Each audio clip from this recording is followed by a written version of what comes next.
저는 영국에서 런던 베델 교회를 담임하고 있는 이승보 목사입니다. 이렇게 초청해 주셔서 담임 목사님과 조희경 목사님 초청해 주셔서 너무 감사하고요. 특별히 또 마지막 때에 대해서 나눌 수 있게 돼서 되게 감사하게 생각하고 있습니다. 마지막 때 하면 사람들이 되게 두려움이 많아요. 예, 두려울 일이 아니에요. 신랑이 오시는 일이기 때문에 기대감과 사모함이 있어야 되는데 왜 두렵냐면 말씀을 제대로 이해하지 못했기 때문에 그렇습니다.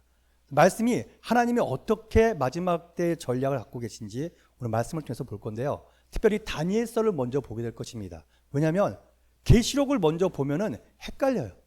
요즘에 유튜브에 보니까 뭐 두 번째 인이 떠났다, 뭐 세 번째 나팔이 불렸다, 뭐 이런 얘기 많이 나오잖아요.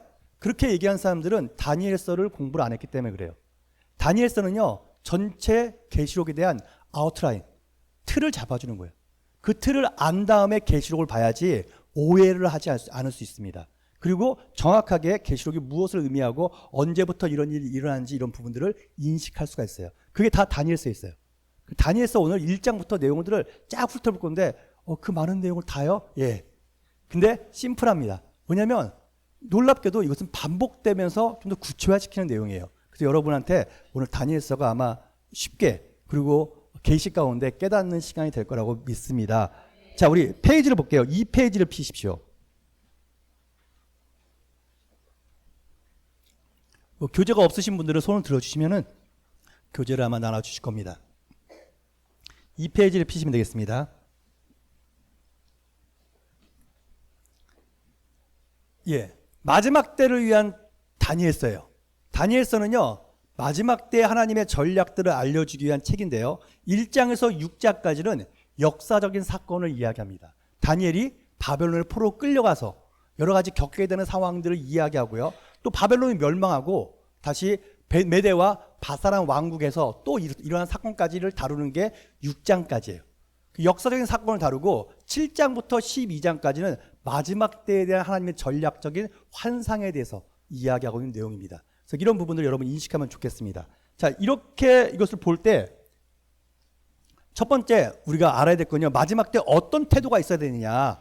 다니엘서가 그걸 얘기하고 있는 거예요. 뭘 얘기합니까? 오늘 8절에 보니까 다니엘은 뜻을 정하여 왕의 음식과 그가 마시는 포도주로 자기를 더럽히지 아니하니라 라고 얘기하죠. 먼저 뜻을 정하는 것입니다. 하나님에게 마지막 때를 준비하면서 내가 뜻을 정하기로 결정하는 거예요. 그리고 또 하나, 오늘 9절에 보니까 은혜와 긍휼을 얻게 하신대요. 마지막 때 우리한테 필요한 건요, 은혜와 긍휼입니다. 뜻을 정해서 하나님, 내 삶 가운데 은혜와 긍휼이 풀어질 것을 선포합니다 라고 기도하시는 것입니다. 자, 이런 마음가짐으로 시작을 하는 것이고요. 그래서 여러분 또 원칙은 뭐냐면 성경은 성경으로 해석하라는 것입니다. 꿈이나 환상 이런 것이 많이 나와요, 다니엘서에. 그리고 계시록에 나오죠. 그리고 성경에 많은 꿈과 환상들이 나옵니다. 근데 성경에서 해석해 주지 않는 게 있어요. 야, 이런 뜻은 이런 거야 라고 해석하지 않으면 실제예요, 그게. 이게 말이 돼? 말이 안 되는 내용 같은데 근데 그게 실제예요. 그게 진짜 일어날 일이란 얘기예요. 그러나 만약에 그것이 환상이고 상징이면 성경은 반드시 그것을 해석해 놨어요. 그러니까 다니엘서 볼 때도 마찬가지예요. 어떤 것을 봤을 때 이게 뭐지? 잘 모르겠는데 거기에 대한 해석이 나왔다. 그러면 이건 이런 뜻이구나 라고 이해하시면 되고, 만약 해석이 없다? 그러면 진짜예요, 그게. 예를 들면 구약에서 예수님 메시아가 올 텐데 동정녀 여자에게, 처녀에게서 난 아들이 나올 거야. 이게 말이 돼? 이거 말도 안 되지. 이건 비유야, 비유. 그만큼 순결한 사람한테 온다는 얘기겠지 라고 생각했단 말이에요. 왜냐면 거기다 해석이 없음에도 불구하고, 왜냐면 우리 이성으로는 말이 안 되니까. 여자 혼자 어떻게 아기를 낳아? 그런데 어떻게 됐어요? 예수님이 정말로 여자의 후손으로 오시죠. 실제네? 무슨 말인가 하면 상징이나 꿈은 성경에서 해석이 안 해주면은 그냥 진짜다. 근데 해석해주면 그 해석을 가지고 그 성경을 풀어야 한다라고 말씀을 드리고 있는 것입니다. 자, 그리고 다니엘서의 특징은요, 2장에 꿈을 꿔요. 느부갓네살 왕이 꿈을 꿔요. 신상에 대한 꿈을 꿉니다. 그리고 그것에 대한 구체적인 것을 얘기하는 게 7장이에요. 근데 7장보다 더 구체적으로 얘기하는 게 8장이에요. 8장보다 더 구체적인 게 9장이에요. 점점 가면 갈수록 구체적이고 디테일하게 이야기들을 나눠주고 있어요. 그래서 우리는 이걸 볼 때 목사님 그걸 다 언제 다루죠? 금방 다룰 수 있는 이유가 뭐냐면 똑같은 얘기인데 점점 구체화되는 것뿐이에요. 그래서 구체화되는 것을 여러분에게 나눠드리도록 하겠습니다. 자, 그리고 계시록은요. 계시록에 대한 아웃라인, 큰 틀을 잡아주는 게 다니엘서라는 것을 여러분이 인식하면 좋겠습니다. 7장부터 12장의 내용을 통해서요. 우리는 계시록이 어떻게 언제부터 시작되고 언제 어떤 일이 일어날 것에 대한 구체적인 전반적인 이야기를 다루고 있는 게 다니엘서라는 걸 여러분이 인식하면서 다니엘서를 보면 좋고요. 처음에 다니엘서의 꿈과 환상에서 특징이 있어요. 처음에는 이렇게 말해요. 바벨론에 대한 이야기, 메데와 바사에 대한 이야기, 그리고 헬라 왕국에 대한 이야기, 로마에 대한 이야기를 하려다가 갑자기 마지막 때를 얘기해. 그러니까 쭉 가다가 갑자기 끝에 가서는 계시록에 대한 마지막 대한 이야기로 갑자기 바뀌어버려요. 그러니까 이런 식으로 구성이 되어 있어요. 그러니까 역사하다가 갑자기 끝에 가서는 마지막 때 쫙 얘기해요. 근데 이 마지막 때를 왜 앞에 걸 얘기하냐면 그 앞에 사건을 통해서 마지막 때를 준비하는 방법들과 전략들이 나오기 때문에 그렇습니다. 그런 부분을 여러분이 인식하고선 성경을 봐야 되죠. 성경이 뭐라고 얘기하는지 봅시다. 다니엘서 8장 17절이죠. 같이 한번 읽을게요. 시작. 그가 내게 이르되 인자야 깨달아 알라. 이 환상은 정한 때 끝에 관한 것이다. 끝에 대한 이야기죠. 마지막 때에 대한 이야기라고 성경이 말하고 있다고요. 그러니까 이 환상이야 이런 것이 단지 역사적인 사건이 아니라 마지막 때에 대한 이야기를 하고 싶은 거구나 라는 것을 인식하면서 여러분이 다니엘서를 접하시면 된다라고 말씀을 드립니다. 자, 2장에는요. 신상에 대한 꿈을 꿔요. 신상에 대한 꿈. 느부갓네살이 바벨론의 왕 느부갓네살이 신상에 대한 꿈을 꿨는데 이 왕이 사람을 힘들게 해요. 왜냐하면 사람들을 불러놓고 이렇게 말해요. 내 꿈을 해석해달래요. 저도 꿈을 잘 해석하는데 꿈을 해석해달라고 하면서 꿈 얘기를 안 해줘. 내가 만약에 꿈 얘기하면 니네가 엉터리로 해석하는데 내가 어떻게 알아? 그러니까 내 꿈을 맞춰. 내 꿈이 뭔지 맞히고 그 다음에 해석해줘. 그러면 내가 완전히 믿을게. 아니 말씀을 해주셔야지. 말도 안 해주고 꿈을 해석하라고 하면 어떡합니까? 니네가 만약에 해석 못하면 다 죽일 거야 라고 얘기를 합니다. 그 난리가 났죠. 그 다니엘이 하나님의 감동을 받고 저한테 며칠만 시간을 주십시오 라고 얘기하고 결국은 그 꿈의 내용을 다 설명해주고 그것을 해석해요. 그때 뭐라 그래요? 야, 니네 하나님이 진짜다 라는 고백을 듣게끔 만들죠. 그러면서 봤던 게 2장에 있는 저 금신상, 그러니까 신상에 대한 그림이에요. 그래서 머리는 황금이고 가슴 쪽은 은으로 되어 있고요.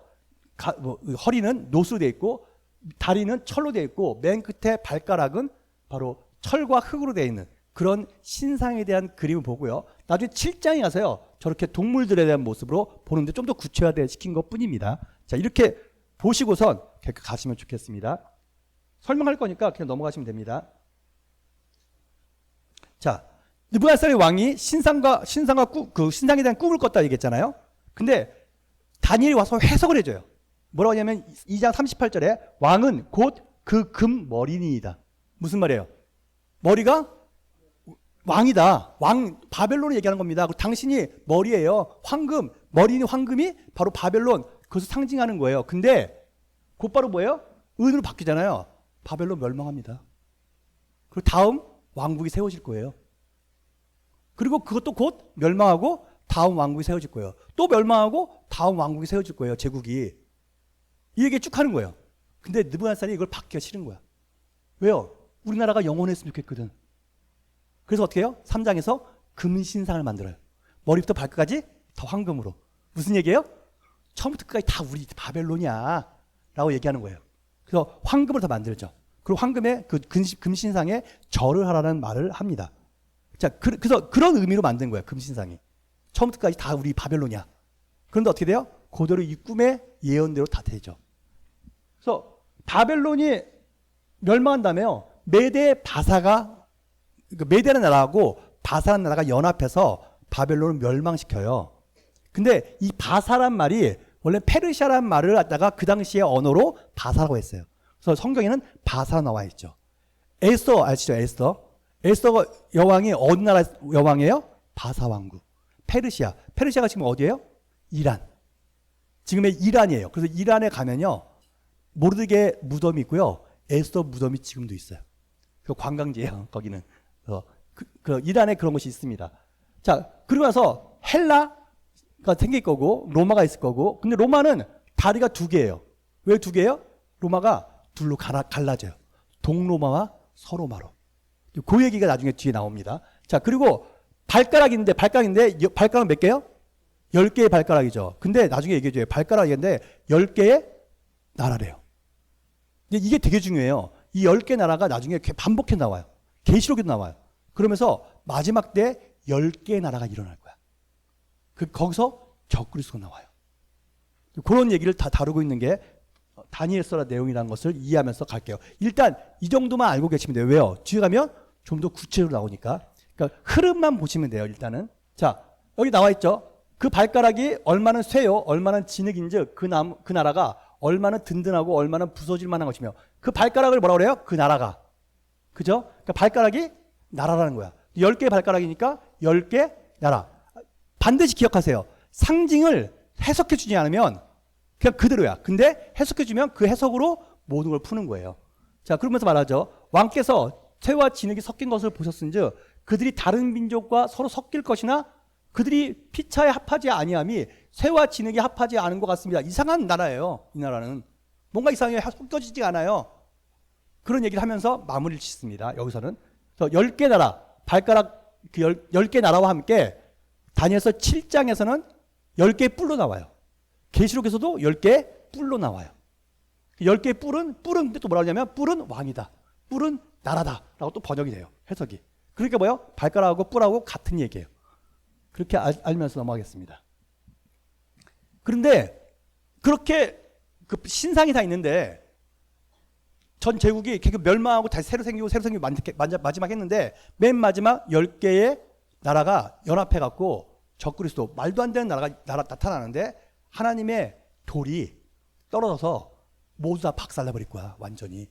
그래서 산돌이라고 얘기해요. 그래서 손대지 아니한 돌이 산에서 나와서 손대지 않았다는 건 뭐냐면 누군가 인간의 인위적으로 깎지 않았다는 얘기예요.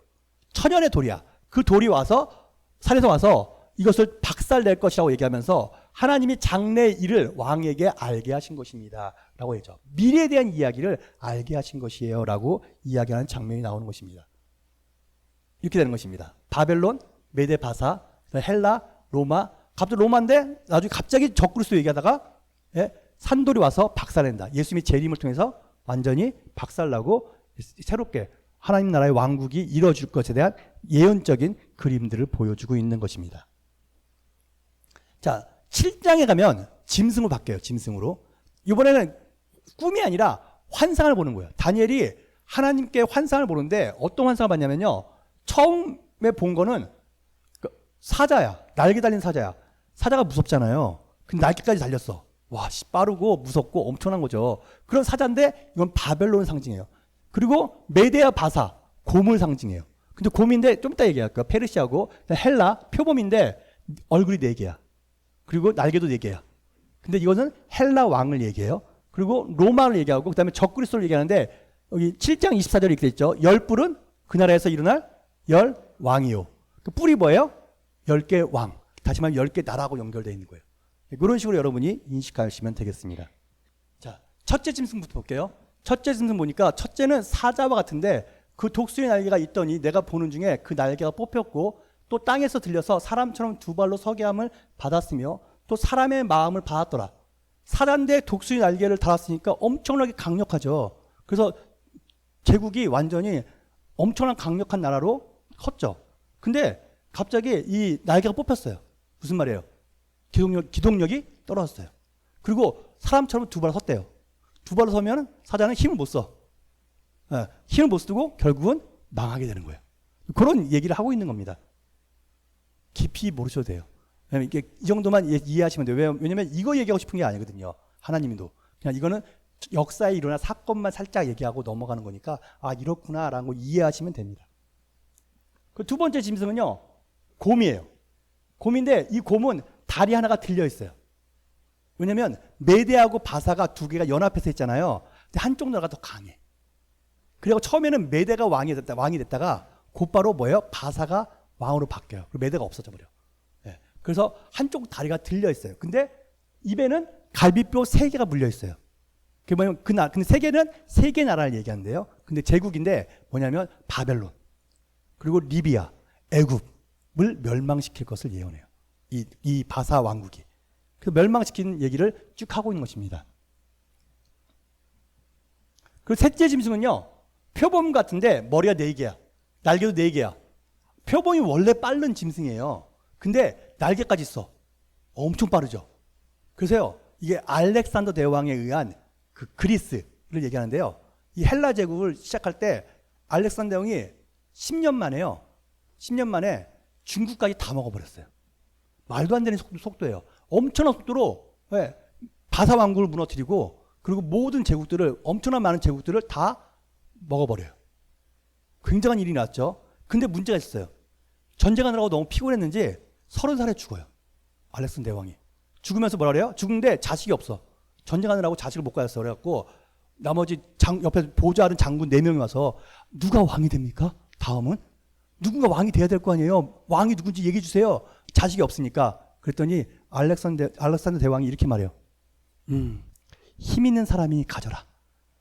그렇게 힘 있는 사람이 가지래. 그거 어떻게 했어요? 네 사람이 싸워요. 서로 가지려고. 그래서 이 헬라 왕국이 4개로 나눠져요. 4개 나눠지는데 카산드로스라고 하고 리시마코스, 프톨레마이오스, 셀리오코스. 이름도 어려워요. 이게 4개 나눠져요. 근데 그건 나중에 뒤에 한 번 더 보여드릴 거예요. 근데 나라 이름 몰라도 되고요. 그냥 4개로 나눠졌다. 이 정도만 아시면 돼요. 그럼 나중에 다 왜 이런 얘기를 하는지를 다 설명해 드릴 테니까요. 그리고 넷째 짐승을 얘기합니다. 넷째 짐승, 내가 밤 환상 가운데 그 다음에 본 넷째 짐승은 무섭고 놀라우며 또 매우 강하며 또 쇠로 된 큰 이가 있어서 먹고 부서뜨리고 그 나머지를 발로 밟으며 이 짐승은 전에 모든 짐승과 다르고 또 10뿔이 있더라. 모든 짐승과 다르다는 거야. 뭔가 달라 얘는. 그리고 뭐예요? 그 뿔은 유심히 보는 중에 다른 작은 뿔이 그 사이에서 나더니 그 첫 번째 뿔 중에 셋이 그 앞에 뿌리채 뽑히며 이 작은 뿔에는 사람의 눈 같은 눈들이 있고 또 입이 있어서 큰 말을 하였더라 라는 말이 나와요. 그 10개 뿔 중에서요, 10개 뿔이 있었는데 갑자기 그 사이에서 한 개 뿔이 싹 나와. 조그만 게. 근데 그러더니 막 자더니 갑자기 3개 뿔을 다 없애버리면서 지가 딱 등극하는 거야. 누구에게 하면 적그리스도를 얘기하는 거예요. 10개 나라에서 적그리스도가 나올 거예요. 이제 그런 것들 여러분 이제 좀 더 뒤에 가서 좀 더 구체적으로 해보겠습니다. 10개 뿔이 이렇게 있는 엔드타임에, 그러니까 갑자기 엔드타임으로 바뀐 거예요. 넘어가겠습니다. 자, 그러면서 7장 23절에서 23절, 24절, 25절에서요, 천사가 설명해 주는 거예요. 이제 그 환상에 대해서. 그래서 말하죠. 넷째 짐승은 그 땅의 넷째 나라죠. 그죠? 나라고, 10뿔은 그 나라에서 일어날 열왕이요. 왕 얘기하죠. 그러니까 설명이 다 나와 있잖아요. 전부 다. 그리고 뭐라 그래요? 그가 장차 지극히 높으신 이를 말로 대적하며, 지극히 높으신 이가 누구예요? 하나님, 예수님. 하나님을 대적하는 존재가 될 것을 얘기하는 거예요. 대적하는데 또 지극히 높으신 이의 성도를 괴롭히게 할 것이요. 우리 성도들을 괴롭게 할 것이죠. 적그리스도가. 그리고 또 때와 법을 고치고자 할 것이다. 하나님의 법을 바꾸려고 노력할 거라는 거예요. 그리고 맨 마지막 뭐라고 됐어요? 성도들이 그의 손에 붙임받았는데 한때, 두때, 반때를 지나리라 라고 했어요. 자, 한때가 뭐냐면 1년이에요. 두때는 그럼 뭐예요? 2년. 반때는 반년. 그러면 뭐예요? 3년 6개월이에요. 계시록에 반복해 나오는 말이 있어요. 한때, 두때, 반때. 똑같이 나와요. 무슨 말이에요? 계시록에서 일어날 일들은요, 3년 반 동안 일어나는 일이에요. 근데 또 이렇게 말해요. 1260일이래. 계시록 나와요. 1260일이라고. 그 몇 년일까요?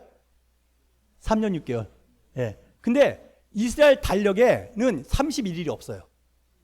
30일밖에 없어요. 그래서 1260일이야. 1260일이면 3년 반이에요. 또 이렇게 말해요. 42달이래. 그럼 몇 년이에요?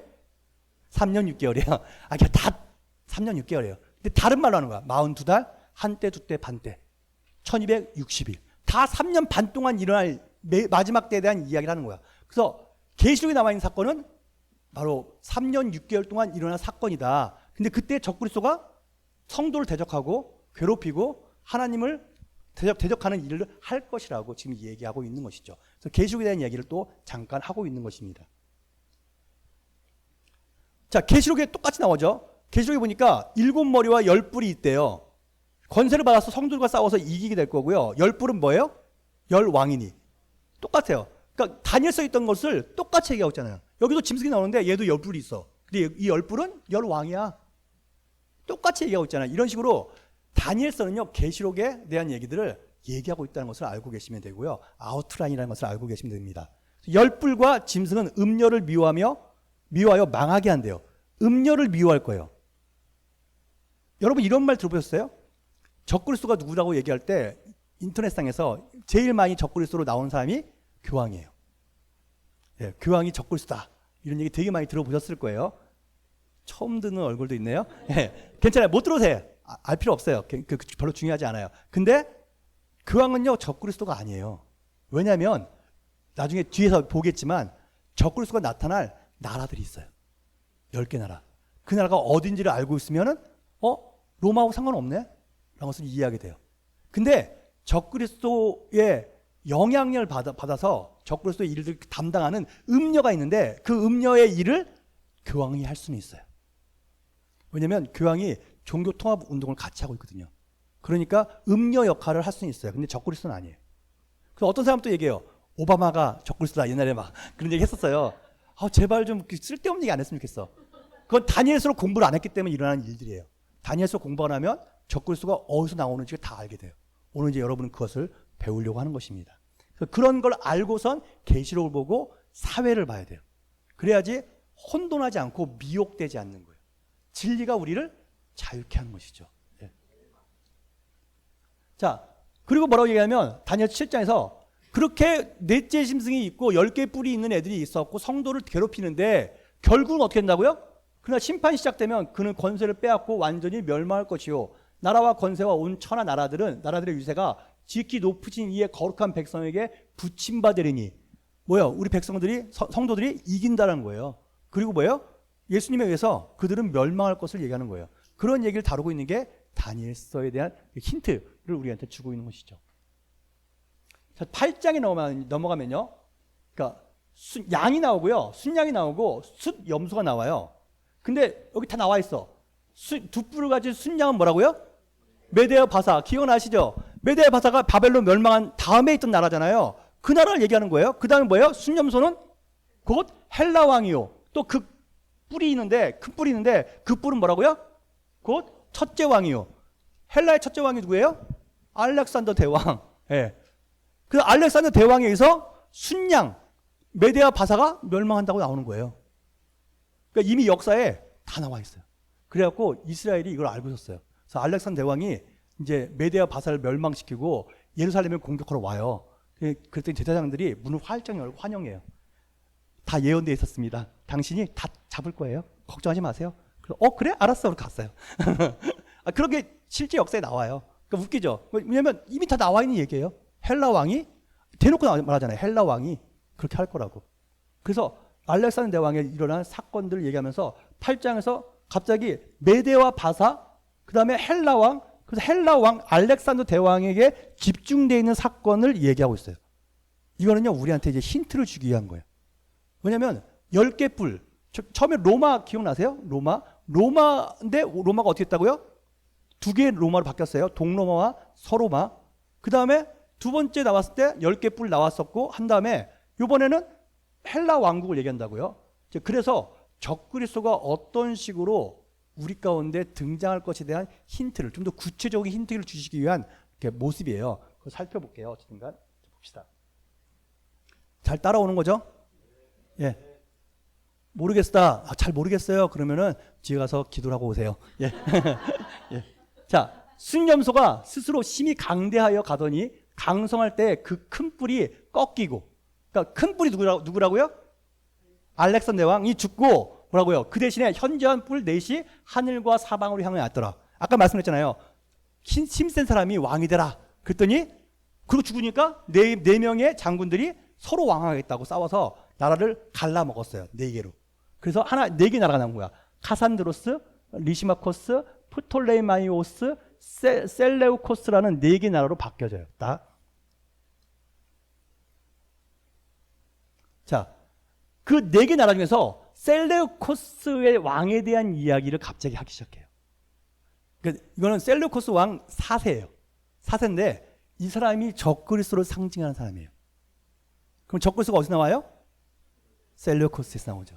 그 얘기를 다 하고 싶은 거야. 이런 것들. 그러니까 여러분이 이걸 보면 돼요. 그래서 셀루코스 왕의 네 사세인데 이 셀루코스 나중에 제가 그림을 보여드릴게요. 그래서 이 사람이 한 뿔에서 또 작은 뿔 하나 나와서 남쪽과 동쪽과 또 영화로운 땅을 향하여 심히 커지더니 영화로운 땅이 어디예요? 이스라엘, 예루살렘.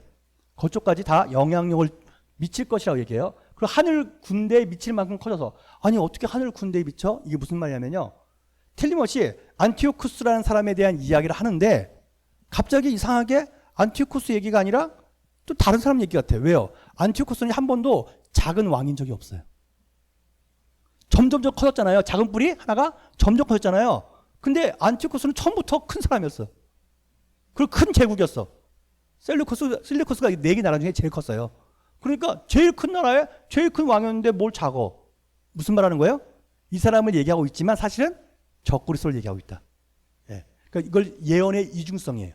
아까 발가락 얘기하는데 사실은 적그리스도 마지막 때 얘기한 것처럼 안티오코스를 얘기하면서 사실은 마지막 때 적그리스도의 모습, 이 사람이 적그리스도의 모습을 좀 많이 갖고 있어. 그러니까 이 사람을 통해서 마지막 때 적그리스도의 얘기를 하고 있는 거예요.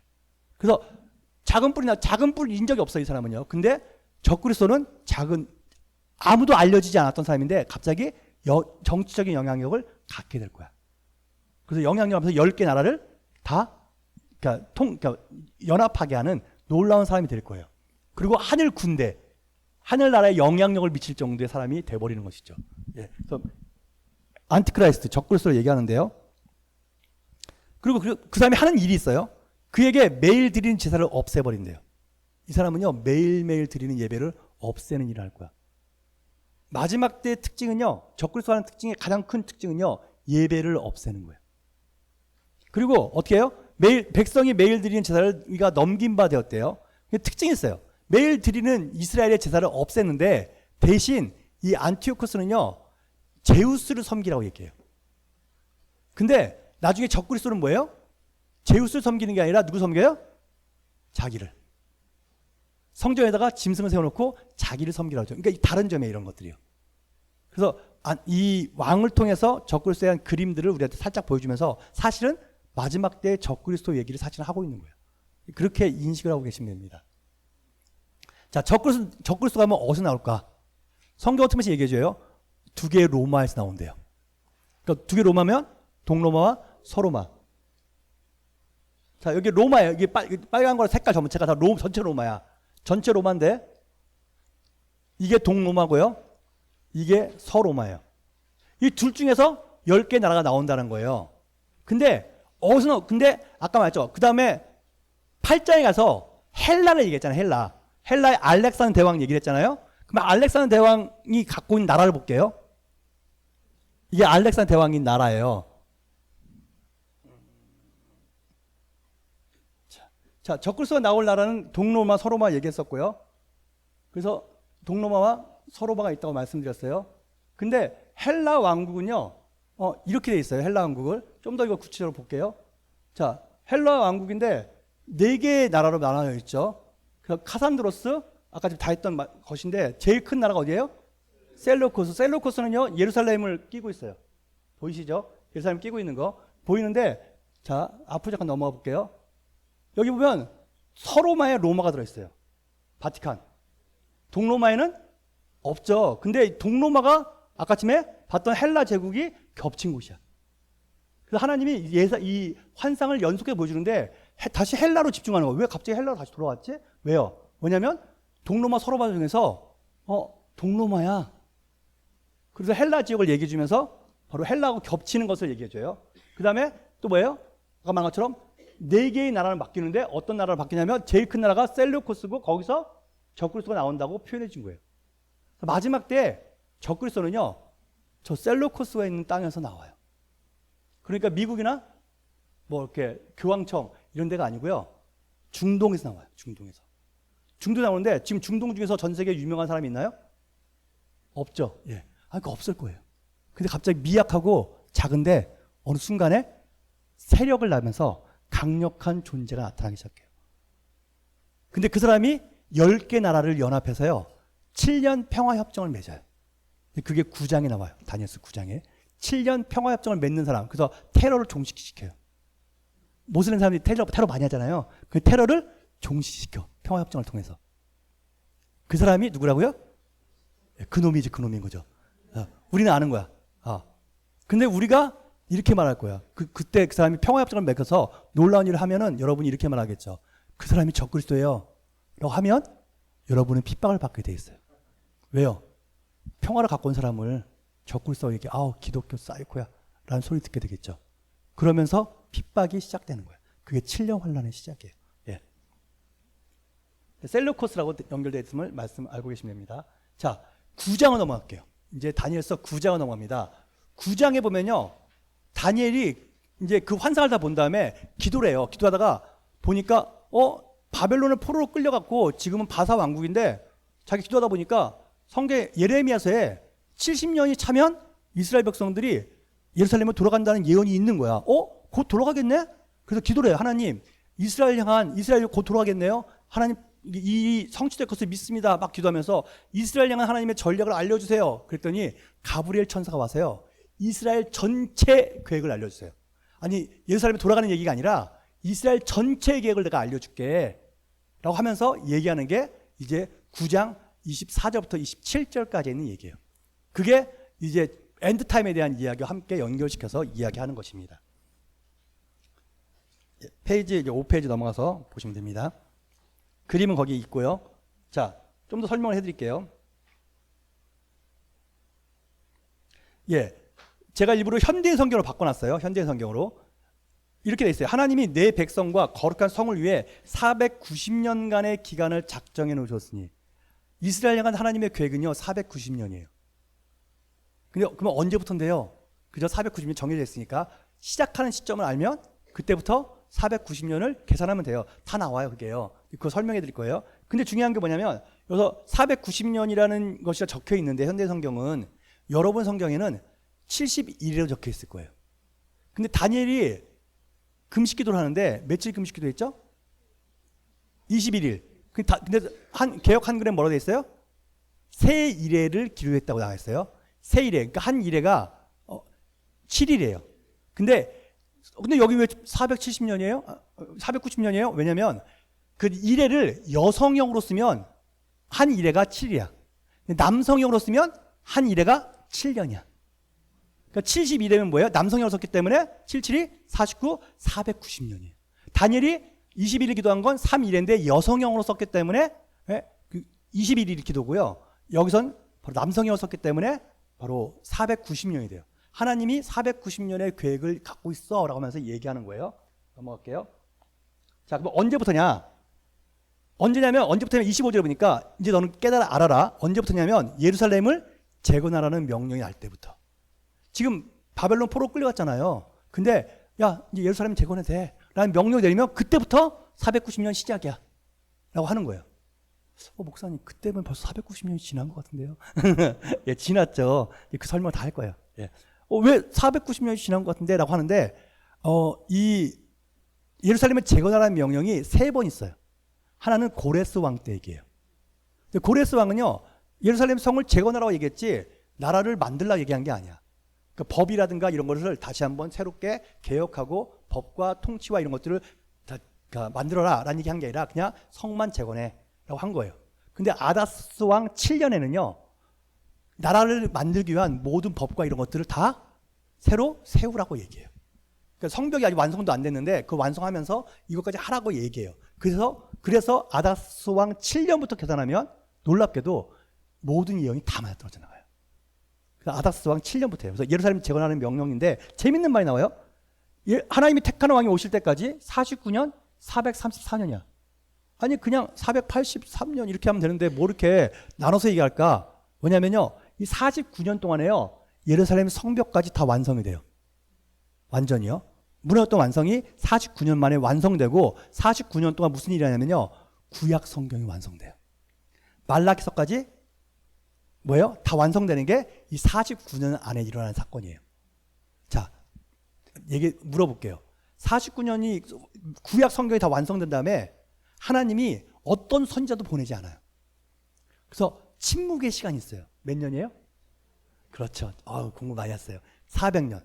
434년이죠. 400년 있고 예수님이 오시는 거죠. 예수님이 몇 살까지 사역하다가 돌아가세요? 33살에서 반. 33년 반. 그러니까 뭐예요? 434년. 그러니까 그냥 숫자가 있는 게 아니라 뭐예요? 그 얘기를 다 하고 있는 거예요. 그래서 예수님이 오셔서 죽는 거. 그래서 뭐라 그래요? 430년이 지날 것이요. 49년 안에 예루살렘과 거리와 성벽이 재건될 거라고 그러죠. 그죠? 자, 그 다음 넘어갈게요. 자, 아까 말한 것처럼 고레스 왕, 이렇게 아닥스 왕 7년 이렇게 됐는데 2차 귀환령을 해야지 계산이 맞다. 아시면 되고요. 예. 자, 그리고 나서 예루살렘이 재건될 때부터 434년이 지난 후에 하나님께서 택한 왕이 죽임을 당할 것이고 누구예요?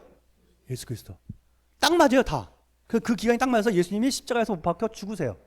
그 죽었는데 문제는 뭐냐면 메시아로 죽였어. 택한 백성이. 그래서 하나님이 브레이크. 잠깐 기다려. 안 되겠어. 그 7년을 잠깐 멈추고 기다려요. 왜요? 왜 잠깐 멈췄을까요? 7년까지 하면 끝난다니까 모든 게. 근데 하나님이 잠깐 브레이크 타임을 가지세요. 왜요? 이방인들을 구원하기 위해서. 야, 이스라엘에 대한 역사는 맞긴 맞는데 이방인들이 구원돼야 되잖아. 그러니까 여기서 잠깐 멈추자.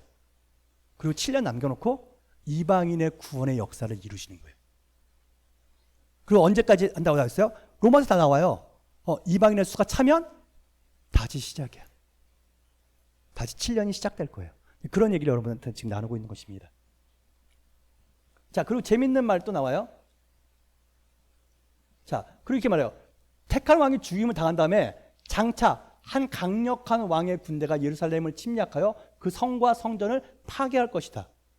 그러니까 예루살렘 성을 재건했는데 예수님이 돌아가신 다음에 그 다음에 7년 연속되는 게 아니라 갑자기 스톱해놓고 장차니까 미래예요. 예수님이 죽으신 다음에 어떤 미래 한 시점에 한 왕이 와서 예루살렘 성을 멸망시킬 거야. 그 성전을 다 무너뜨릴 거야. 그게 역사적으로 디도 장군, 저 위에 있죠. 디도 장군 AD 70년에 로마 디도 장군이 와서요. 이스라엘을 다 멸망시켜버려요. 지도에서 없애버려요. 완전히. 그리고 나라 없는 민족이 돼버리죠. 역사 그대로 된 거예요. 그 성전이 다 무너졌어요. 성전이 무너졌다는 것을 여러분이 인식하고선 이걸 보셔야 돼요. 성전이 있다 없다? 지금 있어요 없어요? 없다. 지금도 없어요. 성전이. 이게 왜 되게 중요하냐면 마지막 때를 푸는 열쇠가 될 것이기 때문에 그래요. 이 성전이. 자, 그 다음에 이렇게 말하죠. 왜 7년이 나중에 일어나는가? 로마서 11장 11절에 보니까 내가 말하노니 그들이 넘어지기까지 실족하느냐? 그럴 수 없느니라. 그들의 넘어짐으로 구원이 이방인에게 이르러 이스라엘로 시인하게 함이라. 이스라엘이 넘어짐으로 뭐예요? 이제 이방인들이 구원 얻는 역사가 일어날 거고 그 수가 차면은 뭐예요? 다시 7년이 시작된다라고 아시면 됩니다. 자, 그래서 27절 넘어와요. 27절 이렇게 말해요. 그가 장차 많은 사람들과 7년 계약을 맺을 것이요. 갑자기 그런 사람이 나와요. 그가 누구냐면 적그리스도. 적그리스도가 나타날 건데 이 사람이 7년 평화협정을 만들 거예요. 몇 개 나라와? 10개 나라와. 그러니까 앞에 게 있어야지 10개 나라는 게 아는 거야. 아, 10개 나라와 평화협정을 맺는구나. 갑자기 등극하는 거야. 그래서 유명해지는 거야. 왜? 테러를 종식하니까. 와, 대단한 사람인데 박수 치는 거야. 근데 아주 이 사람이 7년 평화협정을 맺은 다음에 독특한 일이 일어나는데요. 독특한 일이 일어나는데 이렇게 말을 해요. 노란색 볼게요. 그 계약기간이가 뭐예요? 7년 계약이죠. 평화협정. 그 계약기간의 절반이 지났을 때, 절반이면 몇 년이에요? 3년 반이 지났을 때 유대인들의 제사와 예물을 금지하고 성전을 더럽히며 거기에 흉측한 것을 세울 것이다. 유대인의 제사와 예물을 금지한대요. 여기 중요한 힌트가 있는 거예요. 지금 이스라엘은요, 제사와 예물을 드릴 수 있을까 없을까요? 왜요? 성전이 없으니까. 여러분이 이해될 건요, 이스라엘은요, 제사를 아무 데나 드릴 수 없어요. 아니, 목사님 성전이 필요하면 아무 데나 세우면 안 될까요? 안 돼요. 어디다만 세워야 돼요? 예루살렘에 있는 성전터가 있어요. 거기다만 세워야 돼요. 근데 거기에 지금 뭐가 있어요? 황금 모스크가 있어요. 예. 그 모스크가 있는 거기다가 세워야 돼요.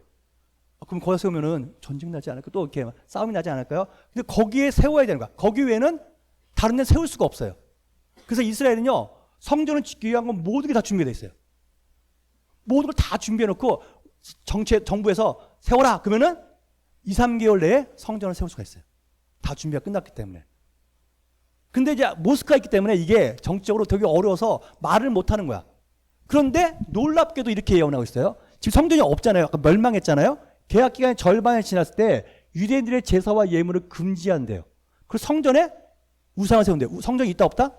있다. 그 3년 반 동안 드렸던 제사를 못 드리게 한다는 거야. 그 얘기는 뭐냐면 적그리스도 나타나서 7년 평화협정을 맺을 때 성전을 세울 수 있도록 허락해요. 그 일을 할 거야. 그래서 적그리스도가 평화협정을 맺는 거는 우리가 모를 수 있어요. 관심이 없어갖고. 중동까지 뭐 신경 써. 뭐 이럴 수 있어요. 근데 예루살렘에 성전이 세워지면 이제부터 7년이다. 그때로부터 7년이 타임이 시작되는 거예요. 예수님이 재림할 때 7년 꽉 차면 이제 예수님이 오시는 거예요. 그 7년이 시작되는 걸 알게 되는 거죠. 이제 시작이구나. 그래서 여러분이 여태까지 했던 얘기 중에서 제일 중요한 얘기 여기에요. 이제 적그리스도는 어디서 나타난다? 그 헬라 지역이었던 동로마 거기 안에서 나타날 거다. 특별히 거기 한 나라 중동 쪽에서 나올 것이다라는 것을 이해했어요. 그 다음에 두 번째 이해될 거는 성전이 세워지는 걸 근거로 해서 이제 7년 환란이 시작된다. 그리고 3년 반 뒤에 그 제사를와 예물을 금지하고 성전에 흉측한 것을 세워요. 그것을 마태복음에서는 멸망에 가증한 것이 나와 있어요. 멸망에 가증한 것을 세우면 그때부터 3년 반이 시작된대. 후반부. 그것을 요한계시록이라고 얘기해요. 멸망에 가증한 것이 세워지면 그때부터 요한계시록 이 첫 번째 인이 떼어져요. 그러면서 계시록 사건이 그때부터 일어나는 거예요. 이렇게 이제 아웃라인을 보시면 됩니다. 그 다니엘서를 모르면 뭐 인이 떠졌어요. 성전이 세워지지 않았기 때문에 아직 시작도 안 했어요. 예. 이스라엘 백성들이 입고 있는 옷이에요. 검은 모자, 검은 코트 많이 입고 있어요. 이스라엘 사람들이. 이게 무슨 옷인지 아세요? 상복이에요. 무슨 말이냐면 하나님께 제사를 못 지우는 이유이기 때문에 우리는 죽은 거랑 똑같아. 그래서 이들의 소원은 뭐예요? 이 상복을 벗고 하나님께 예배드리고 싶어. 그러려면 성전이 필요해. 그런 한을 가지고 상복을 입고 다니는 거야. 상복. 검은 옷, 검은 모자, 상복을 입고선 우리 죽은 자가 똑같아. 라고 표현하고 있는 것이죠. 그리고 어느 날 적그리스도에서 성전 세울 때 적그리스도를 와 짱입니다. 칭송하게 될 거예요. 3년 반 뒤에 갑자기 제사를 그만두게 하고 막 자기네를 핍박하고 그 다음에 성전에다가 우상을 세우게끔 만드는 놀라운 일을 행하게 되는 것을 보게 될 것이죠. 제3 성전 건축. 저기 보이세요? 모스크? 예? 제가 이번에 이스라엘 몇 년 전에 갔다 왔는데 2년 전에 작년인가 2년 전인가 그때 갔다 왔었는데요. 모스크가 바로 있는데 거기서 100m 정도 옆으로 가면요. 거기가 진짜 성전터예요. 모스크가 아니라. 같은 땅인데 거기서 약간 100m 정도 약간 옆으로 가면 거기가 성전터예요. 그래서 계시록에 이렇게 나와 있어요. 계시록에 보면은 성전을 재보래. 측량하래요. 측량하는데 뭐 몇 척이고 몇 척 하다가 갑자기 이렇게 이방인의 땅들은 측량하지 마. 그래요. 거기는 걔는 줘버렸어. 거기가 어디예요? 모스크야. 그 이방인의 뜰이 모스크예요. 모스크에 있는 자리. 거기는 측량할 필요 없어. 거기는 걔네들 준 거니까. 성전만 측량해. 그 계시록에 다 나와 있는 얘기예요. 예. 그런 식으로 됐는데 그래서 이게 그 100m 정도 옆에서 성전이 세워지게 될 것이고 그 적그리스도에서 모스크와 성전이 함께 공유되는 시간이 이제 있게 될 것입니다. 그래서 그 제3성전이라고 얘기하고 그리고 뭐예요? 언제부터 후반부 3년 만이 시작한다고요? 멸망에 가증한 것이 성전에 세워지면. 다 알아듣고 계시는 것이죠. 그래서 마지막 때를 볼 때 중요한 핵심 중에 하나는 첫 번째는 언제부터 시작이냐? 7년 환란이. 남은 7년 환란이 언제부터 시작이에요? 성전이 세워지면. 제3성전이 세워지면. 사실은 정확히 말하면 두 개인데 적그리스도가 7년 평화협정을 10개 나라와 맺을 거다. 사실 이것도 긴데 그게 머릿속에 잘 안 들어올 수 있어요. 근데 우리는 그거 사실 몰라도 되고 그냥 성전이 세워진다는 걸 알게 되면 드디어 7년이 시작됐구나. 그럼 여러분이 오늘 공부했는데 잘 못 알아듣겠어요. 그러다가 어느 날 이스라엘에 성전 세웠다는 생각이 들면 뭐예요? 다시 노트를 피세요. 저번에 했던 걸 다시 복습을 하자. 야, 그때 뭐라 그랬냐? 그때 이런 일이 일어난다고 했네. 요거네 요거 하면서 다 모여서 목사님들과 함께 다시 한번 공부를 하면서 7년 날 시작됐으니까 우리 교회는 어떻게 준비해야 되겠냐? 이렇게 하면서 하게 되겠죠. 예. 그래서 요런 아웃라인을 얘기하고 있는 게 다니엘서예요. 그리고 그 하나님이 그 적그리스도를 작정된 종말까지 하나님의 무서운 진노가 그에게 쏟아질 거예요. 네. 자, 여기까지 여러분이 인식을 하면 되겠습니다. 여러분이 이해될 건 뭐냐면요. 마지막 때 하나님이 그러니까 인심판과 나팔 심판을 할 때 무서운 심판들이 있잖아요. 목사님 그렇게 무서운 심판이 있어요. 하나님이 왜 그런데요? 여러분이 이해될 건요. 구약은 그림자예요. 신약에 대한 신약을 알게 하기 위한 그림자가 수보 있어요. 그 사건에, 역사의 사건에. 근데 출애굽 사건 때 몇 가지 재앙이 있었죠? 10가지 재앙. 근데 여러분이 알아야 될 게 있어요. 애굽에는 10가지 재앙인데 이스라엘에게는 구원의 시간이에요. 이스라엘을 구원하기 위한 사건이죠. 그거는. 여러분이 관점을 그렇게 봐야 되는 거예요. 하나님이 우리 그리스도인들이 적그리스도에서 핍박을 받기 시작해요. 그러니까 신랑이 예수가 건들 수가 없는 거야. 아니 내 신부를 건드려? 그래갖고 적그리스도 세력에게 그 인심판의 재앙을 푸는 거예요. 모든 민족에 풀려지는 게 아니에요. 적그리스도 제국에게 풀어지는 거예요. 풀어지고 있고 그 풀어질 때 적그리스도 제국에 풀어지고 있을 때 적그리스도는 어떻게 생각하냐면 이거 그리스도인 때문이야 하고 그리스도인을 핍박하게 되죠. 근데 조금 지나잖아요. 이스라엘 애굽에서 처음에 물이 피로 변하고 이런 재앙이 있을 때요. 처음에는 이제 그렇게 했더니 바로가 이것들이 안 되겠네. 그래갖고 벽돌을 안 주고 노동을 더 강하게 하죠. 그러니까 핍박하는 거야. 근데 세 번째 재앙부터는요. 아무것도 안 해요. 왜요? 그 다음부터는 이스라엘 백성은 고센 지역이라는 곳이 있어요. 이스라엘 살던 곳. 거기에는 재앙이 아무것도 일어나지 않아요. 나머지는 다 뭐예요? 애굽에만 일어나요. 그것처럼 마지막 때가 그 그림이에요. 처음에는 그리스도인도 같이 어려움을 당해요. 누구에게 의해서? 적그리스도에 의해서. 하지만 시간이 딱 지나면서 어느 시간이 되면요. 성경에 다 나와요. 내가 인친 자들은 건들지 마. 나오고 하나님이 고센 지역이라는 곳을 통해서 영적인 고센 지역에서 이스라엘 하나님 백성들을 보호하세요. 왜냐하면 하나님이 원하시는 건 뭐냐면 적그리스도에게 그 세력들인 제국들에게 심판하기 원한 거지 우리가 아니거든. 그래서 하나님이 그런 전략을 가지고 마지막 때 계시록의 내용이 나와요. 그래서 계시록에 보면요. 놀라운 건요. 대추수가 일어나요. 계시록 나와요. 전부 다. 대추수가 있어요. 아니 한쪽에서는 심판이 있는데 한쪽에서는 대추수가 일어나. 이게 계시록 얘기예요. 그래서 계시록을 뭐라고 얘기하냐면요. 마지막 때의 사도행전이라고 해요. 자, 사도행전에 핍박이 있었나요? 없었나요? 순교가 있었나요? 없었나요? 네. 근데 뭐예요? 아무도 순교의 책, 심판의 책이라고 안 해요. 뭐라 그래요? 사도들의 행전이에요. 왜요? 그때 동일하게 복음이 풀어지고 교회가 세워지고 뭐예요? 영혼들이 구원받는 역사가 일어났기 때문이에요. 저만 보세요. 괜찮아요. 예, 예. 그렇게 된 거기 때문에 우리는 그렇게 얘기한다고요. 사도행전은 사도행전이지 핍박의 책이 아니야. 근데 핍박도 있었고 환난도 있었고 순교도 있었어요. 똑같이 계시록에 그런 일이 일어나지만 동일하게 거기에 영적인 부흥이 일어나고요. 계시록에 다 나와요. 그게요. 부흥이 일어나고 엄청난 추수가 일어날 것을 얘기하고 있고요. 그리고 회복과 그리고 우리 잘 알고 있는 요에스의 말씀 있죠. 마지막 날에 뭐예요? 자녀들이 예언할 것이고 청년들이 이상을 보고 노인들이 꿈을 꾸며 남종과 여종이 이적과 표적을 행하리라. 사도행전보다 더한 놀라운 역사가 계시록에 일어나는 거예요. 가나 혼인잔치 때 이런 말을 하죠. 아니 왜 가장 좋은 포도주를 여태까지 풀지 않았습니까? 무슨 말이에요? 포도주는 성령의 기름 부음인데요. 가장 좋은 기름 부음은 언제 풀린다고요? 맨 마지막에. 그래서 마지막에 성도들이 두려워하는 게 아니라 그때는 그런 놀라운 이적과 표적을 행하고 기적을 행하면서 하나님 나라를 누리는 인생을 살게 되는 거예요. 물론 초반부에 순교라는 것들도 있을 수 있고요. 핍박도 있을 수 있어요. 근데 어떤 사람들은 하나님이 아예 고센이라는 지역으로 보호를 시키고요. 또 나중에 좀만 지나면요. 다 인쳐갖고 인친 사람들을 건들지 마라고 얘기하는 게 나와요. 목사님 근데 나는 이날 안 치면 어떡하죠? 누가 인침받는 거예요? 그리스도인이. 예수를 믿는 사람을 얘기하는 거예요. 그런 부분도 하나씩 한 번 더 살펴보도록 하겠습니다. 자, 7년 환란의 시작은요. 7년 환란 시작은 7년 평화협정과 제3성전의 건축으로 시작됩니다. 그리고 뭐예요? 후반부 3년 반은 성전에 흉측한 것, 가증한 것이 세워짐으로 시작되죠.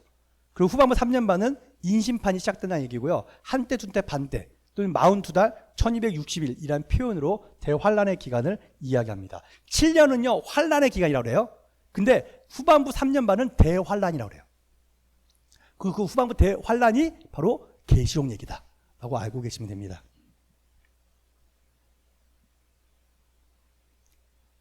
자, 적그리스도의 특징을 말하면 아까도 말한 것처럼 매일 드리는 제사를 없애버려요. 제사와 예물을 금지하고 제사를 폐하고 이런 일을 한다고요.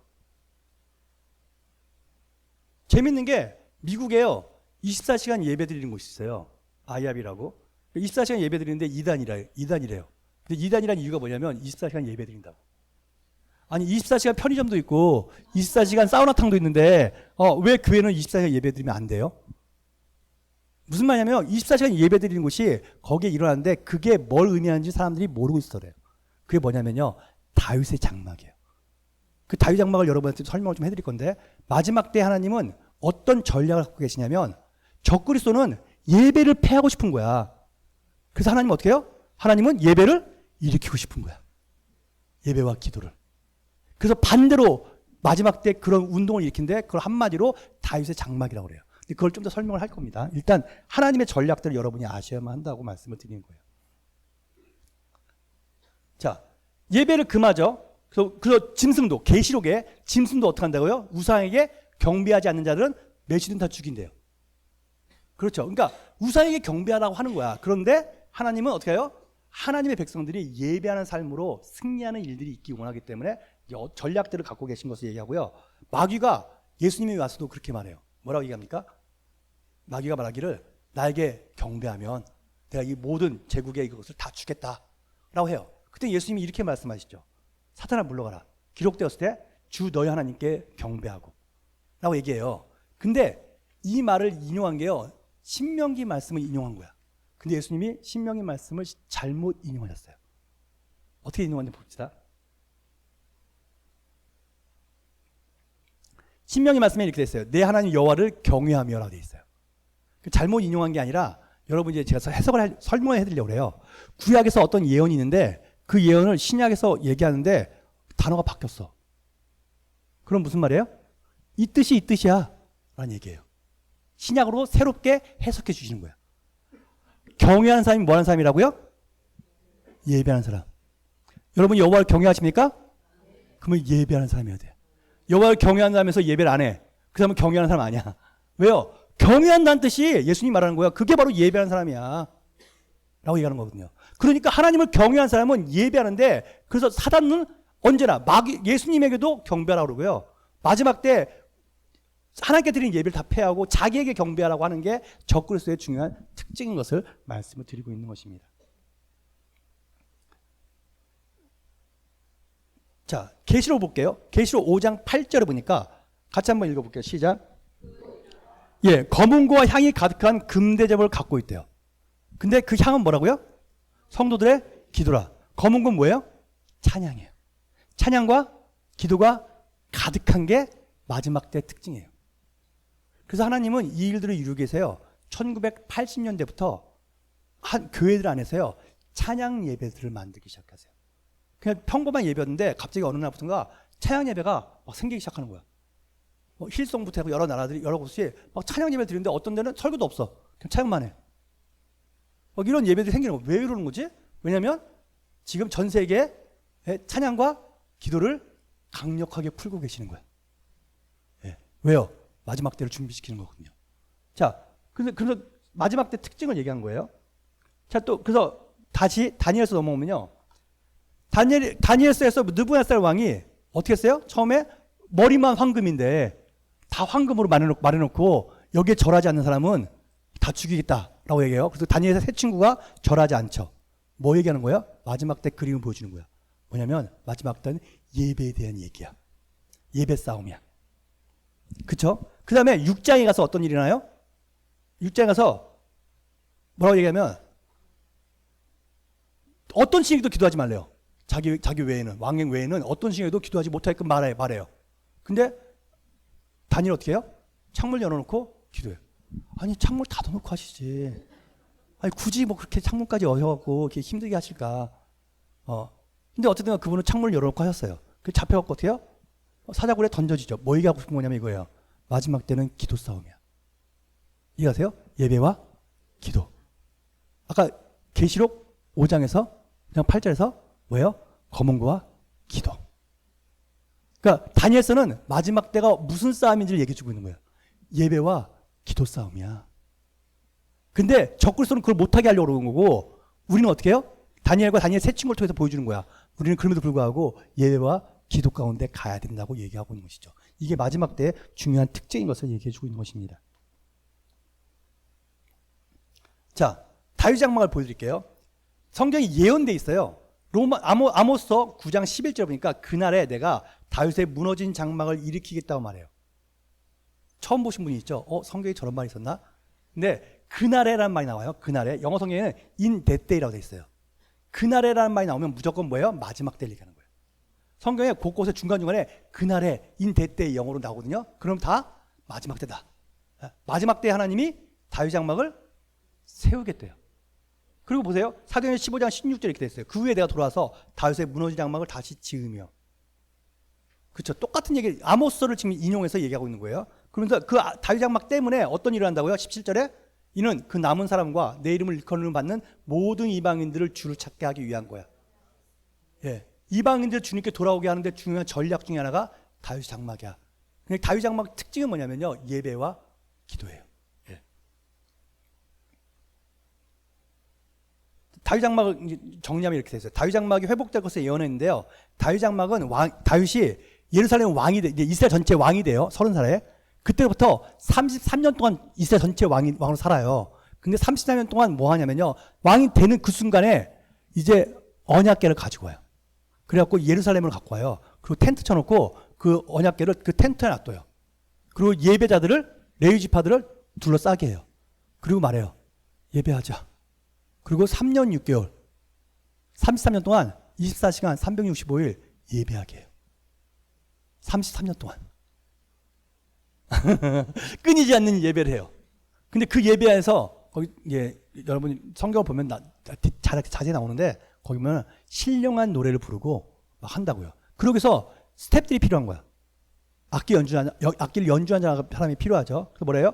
주전 천년경에 다윗 왕은 33년 동안 다윗 장막을 진행했는데 몇 명 연주자? 4,000명 연주자. 그 다음에 찬양단 288명. 여기는 안 나오는데 또 다른 것에 보면요. 문지기가 몇 명인지 아세요? 4,000명. 텐트에 문지기가 뭐 이렇게 많이 필요해요? 이렇게 얘기할 수도 있어요. 그 문지기는 뭐예요? 문을 열고 닫는 사람들이에요. 영적인 문을 열고 영적인 문을 닫는 사람이야. 기도로 섬기는 사람들이에요. 그래서 문지기 4,000명과 찬양하는 사람들, 악기 연주하는 사람 4,000명, 노래하는 사람 288명을 듣고요. 365일 끊임없는 예배를 드리게 한 게 다윗이에요. 예루살렘 성이 산 꼭대기에 있어요. 거기서 예배를 하면요. 17까지 들렸대요. 근데 아침에 일어나면 찬양 소리 들려. 서라운드야. 그리고 막 농사 짓고 있는데 찬양이 끊임없어. 그러니까 어디 가든지 다 찬양이 끊임없이, 그것도 생 목소리로, 악기로, 막 다 울려갖고, 아모스, 여리고 있는 지역까지 엄청나게 멀리까지 찬양이 쫙 퍼지면서 33년의 역사를 이뤘어요. 그러면서 다윗이 이렇게 말해요. 야, 이거 개혁해라. 그 다윗의 반차를 쫓아서 하라고 그래요. 근데 그래서 부흥이라 할 때마다 다윗의 반차를 쫓아서 그렇게 하려고 해요. 다 실패했어요. 왠지 아세요? 그들은요, 계시와 믿음을 하는 게 아니라 하래니까 하면 좋지 않을까 하고 한 거야. 그렇게 하면 안 되고 믿음으로 해야지 역사가 일어나는 거야. 자, 근데 중요한 게 있는데 다윗이 언약궤를 예루살렘 성에 갖다 놓고 오픈된 텐트에 갖다 놨다고요. 근데 이게 율법에 어긋나는 걸까요? 잘한 걸까요? 율법에 어긋났죠. 왜요? 율법에 의하면 그 언약궤는 어디 있어야 돼요? 지성소에. 근데 기본 땅에 성막이 있었다고요. 그러니까 그 언약궤를 어디로 갖고 와야 돼요? 기본 땅에 가서 성막 안에다가 넣어놔야 돼요. 그 다윗은 난 싫어요. 그리고선 예루살렘 갖고 와서 그걸 다 오픈시켜놓고, 모든 사람 다 볼 수 있도록 오픈시켜놓고 예배자로 둘러싸갖고 그냥 해버리는 거야. 근데 하나님이 뭐라냐면 다윗 장막을 다시 회복하겠대. 하나님이 진짜 좋아한다는 얘기예요. 아니 이런 게 어딨어요. 율법을 어겼는데. 여러분이 이해됐겠어요. 율법보다 하나님이 원하시는 게 있어요. 하나님이 이걸 이렇게 할 때는 율법을 어겨도 아무 말 안 해요. 뭐냐면 믿음으로 행할 때. 무슨 말이냐면 혈류병 여인이 예수님이 옷자락 잡잖아요. 율법을 어긴 거야. 왜요? 자기 부정하니까 부정하다 해야 돼요. 근데 조용히 와서 접촉하면 안 돼. 근데 예수님이 옷자락까지 잡았네? 뭐 어겼어. 그럼 예수님이 너 율법을 어겼네? 혼내야 되는데 예수님 뭐라 그래요? 여인아, 너의 믿음이 너를 구원했다. 라고 말하죠. 믿음으로 하는 것은 율법을 넘어가는 거예요. 그러니까 법이 있는데 율법이란 법이 있어요. 근데 그보다 더 높은 법이 있어. 그게 믿음 법이야. 믿음의 법, 은혜의 법이에요. 그것을 할 때는요, 율법은 아무것도 아니에요. 예. 왜냐하면 그 법으로 작동하기 때문에. 중력이 있어요. 중력. 땅에 떨어지는 거죠. 근데 양력은 뭐예요? 하늘을 나는 힘이야. 제가 비행기 타고 왔어요. 비행기는 중력을 무시해야 돼. 믿음은 뭐예요? 율법을 무시하고요. 말씀의 근거에 나가는 거예요. 다윗은 뭐 어떻게 했냐면 계시에 의해서 믿음으로 말씀은 그냥 믿습니다. 이게 믿음이 아니에요. 믿음이란 건 하나님이 보여준 말씀에 근거한 것이에요. 다윗이 근데 봤다라는 거야. 365, 24시간 예배하는 걸 봤다는 거. 어디서요? 하늘나라에서. 보여드릴게요. 계시록에 보면 이렇게 나와 있죠. 4장 8절. 네 생물은 각각 6날개를 가졌고 그 안과 주위에는 눈들이 가득하더라. 그들이 밤낮 쉬지 않고 이르기를 거룩하다 거룩하다. 밤낮 쉬지 않고 365일 천사가 하는 게 거룩하다 거룩하다 하는 거야. 다른 말 안 해요. 거룩하다 거룩하다밖에 안 해. 그럼 녹음기를 틀어놓지. 왜 천사를 해놓고 힘들게. 그 얘기 아니에요? 여기 보니까 몸이 뭘로 돼 있다고요? 예?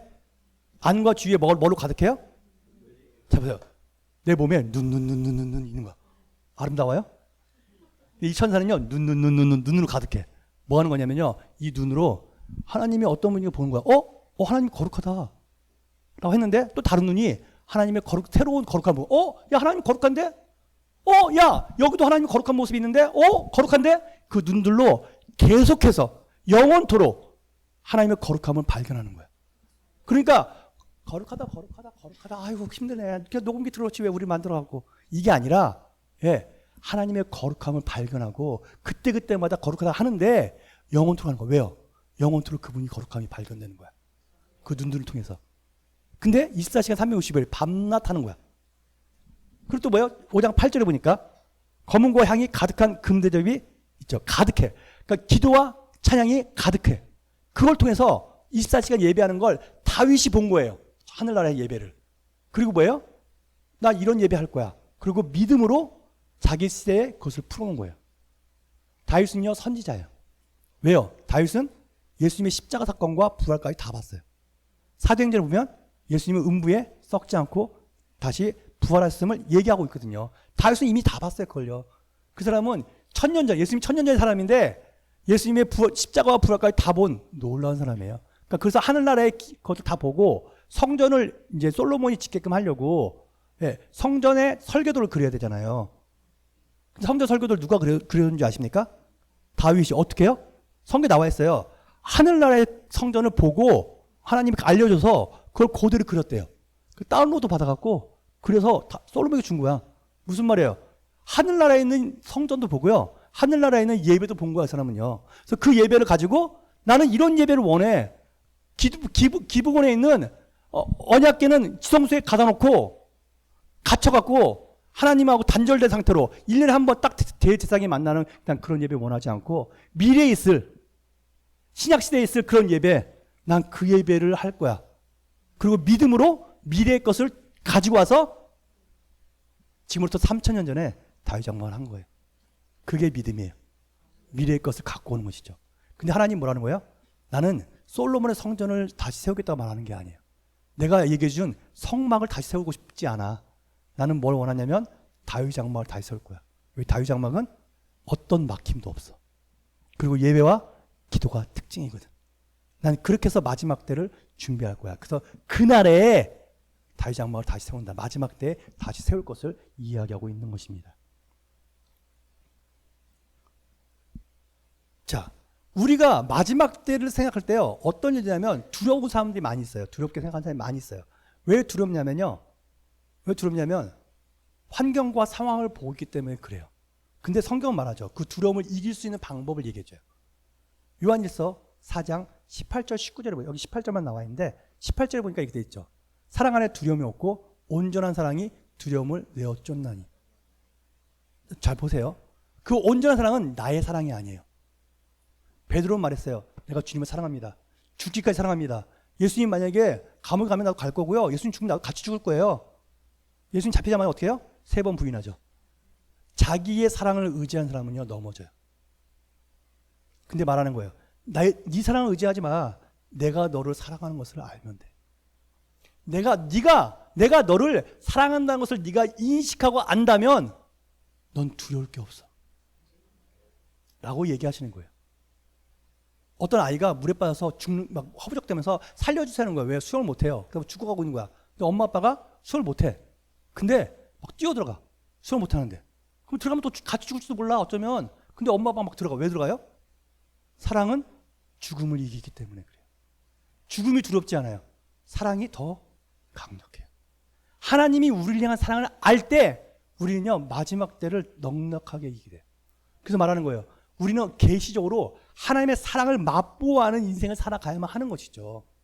자, 이걸 좀 더 구체적으로 하면요, 우리 예배 안에서 하나님의 사랑을 맛봐야 되는데, 다윗은 이런 고백을 해요. 시편 27편 4절이죠. 내가 여호와께 바라는 한 가지 일, 그것을 구하리니 곧 내가 내 평생에 여호와의 집에 살면서 여호와의 아름다움을 바라보며 그의 성전에서 사모하는 그것이라.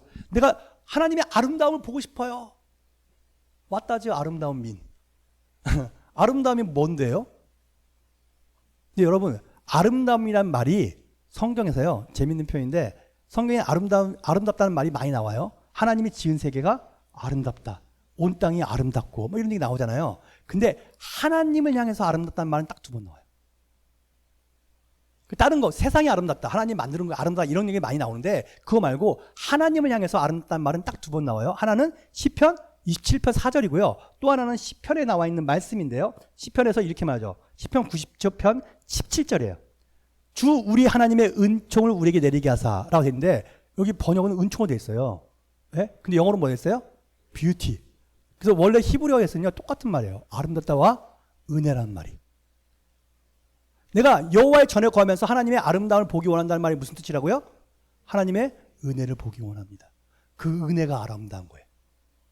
그 은혜가 아름답고 은혜가 너무 좋은 거야. 그 은혜를 알 때 뭐라고요? 그분의 사랑을 내가 알기 때문에 그 사랑이 나로 하여금 죽음을 이기게 하고 환난의 두려움을 이기게 하는 승리의 삶을 살게끔 한다라고 얘기하는 거예요. 그래서 말하는 거죠. 하나님, 내가 주의 성전에서 주의 은혜를 맛보기 원합니다. 예배 안에서 그렇게 하는 거예요. 하나님의 아름다움을 본다는 얘기 뭐라고요? 은혜를 맛보는 거야. 예배 올 때마다 오늘 예배해야지. 하나님 은혜 주세요가 아니라 다윗처럼 하나님, 내가 오늘 아름다움을 볼 것입니다. 하나님의 아름다움, 그것은 은혜입니다. 그 은혜로 장착되는 거예요. 예배와 기도로 장착되는 거예요. 그럴 때 어떻게 해요? 그 은혜로 장착될 때 나는 마지막 때에 대한 두려움이 없이 그 길을 걸어가고 승리를 선포하긴다고 말씀을 드리는 것입니다. 자, 아름답다, 한국말로 아름답다가 있어요. 아름이 무슨 뜻인지 아세요? 아름이란 뜻이 있어요.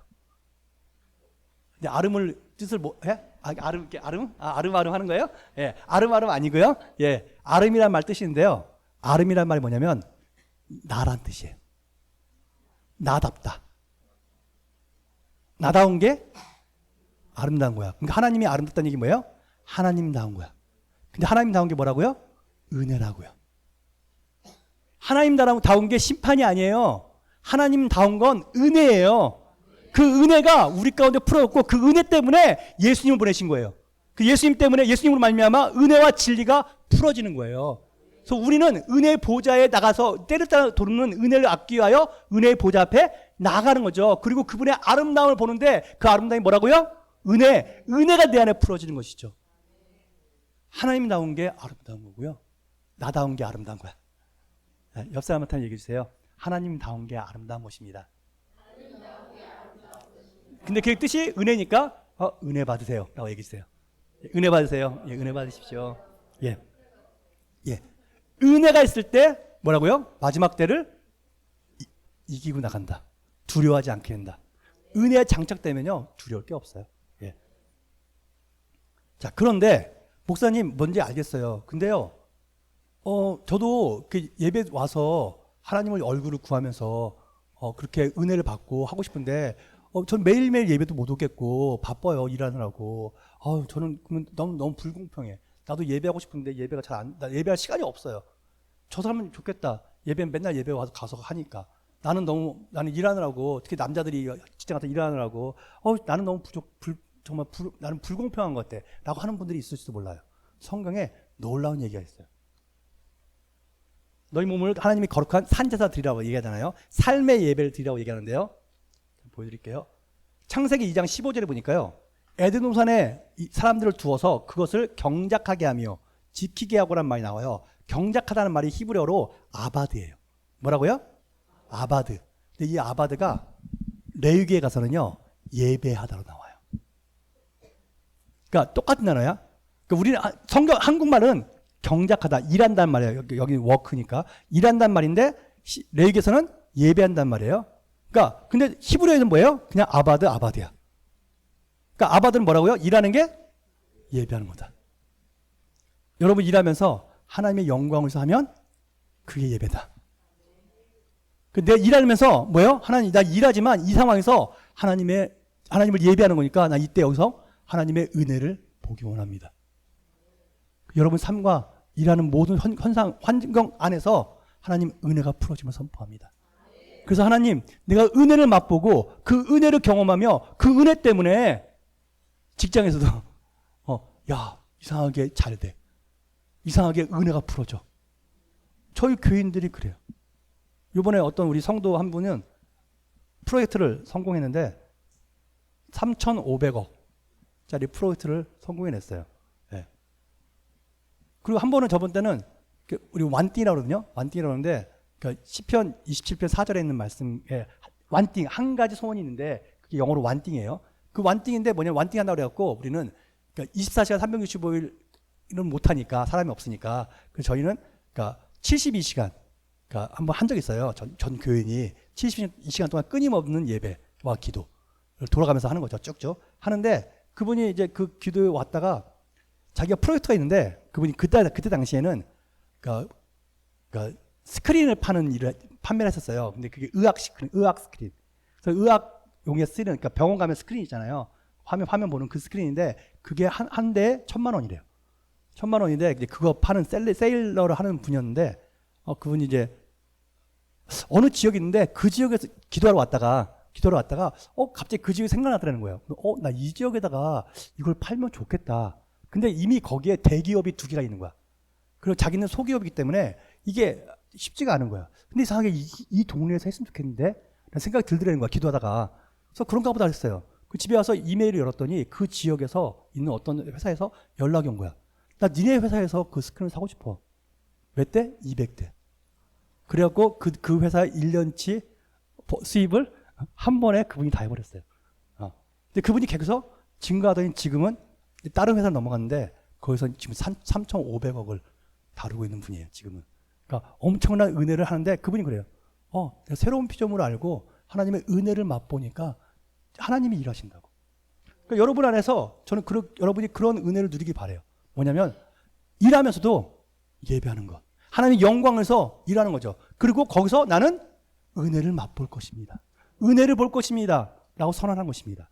그렇다고 해서 다들 일만 가지 말고 나머지는 또 교회 와서 완띵 아니면 집에서 설거지를 하면서도 하나님의 이름을 높여드리는 것이죠. 그리고 그때 하나님의 아름다움을 보는 거예요. 그러면 나는 그 은혜 때문에 승리하는 인생을 살게 될 것을 말하고 있는 것입니다. 아바드는 일하다 예배하다는 의미를 갖고 있다고 말씀을 드렸습니다.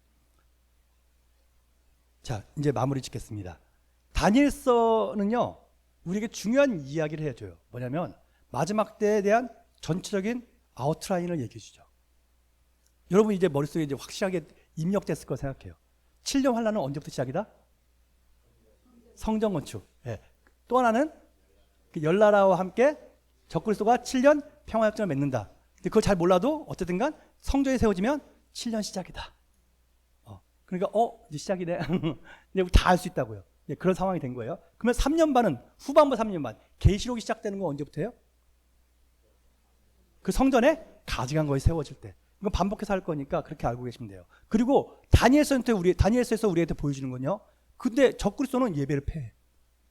그리고 자꾸만 예배 못하게 하고 기도 못하게 해. 그걸 그림을 우리한테 보여주는 거죠. 그러면서 말한 거죠. 마지막 때는 믿음의 사람들은 뜻을 정해서 다니엘의 뜻을 정하잖아요. 뜻을 정해서 어떻게 한다고요? 예배하기로, 기도하기로 결정하는 거예요. 그래서 기도와 예배로 나갈 때 우리는 뭘 보냐면 하나님의 아름다움을 보게 될 텐데 그 아름다움은 하나님의 은혜다. 그 은혜로 우리는 승리하는 인생을 살게 되는 것입니다. 같이 한번 우리 한번 합심해서 한번 기도합시다.